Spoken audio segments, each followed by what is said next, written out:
So the planet is absolutely not operating freely. So for sun, Kala Bhairava attains state of the sun. Out of sun's shadow, a planet is born. Saturn, Chaya, shadow, is the planet of Mahavidya Kali. Rahu, head.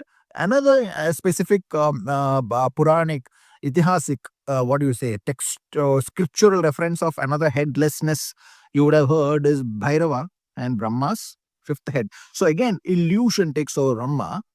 Illusion takes over Brahma and he thinks Yogamaya. What is illusion? Yogamaya.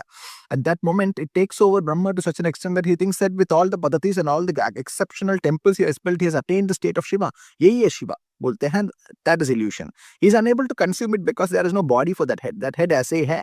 It is present but actual body नहीं है उसमें. So who decapitates and takes control of it? Bhairava. So Bhairava sadhana and Kali sadhana will alone give you all protection during Rahu's negative effects. And it is not negative effects, it is going to then allow you not just to safeguard you during those times, but also to allow you to bodily digest all that experience. This is the beauty of Bhairava and Kali Sadhaka. But when I say Bhairava and Kali Sadhaka, it means that you only do these two.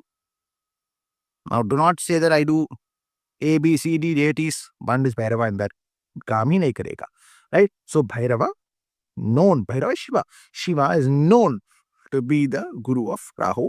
Kali to stands at the, when Shiva attains Shunyata, she is at that state.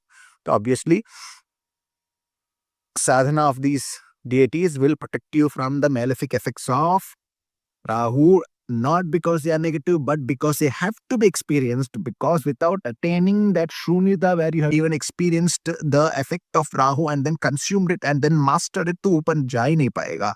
It is an existing planet. It has to be experienced, attained Shunyata over.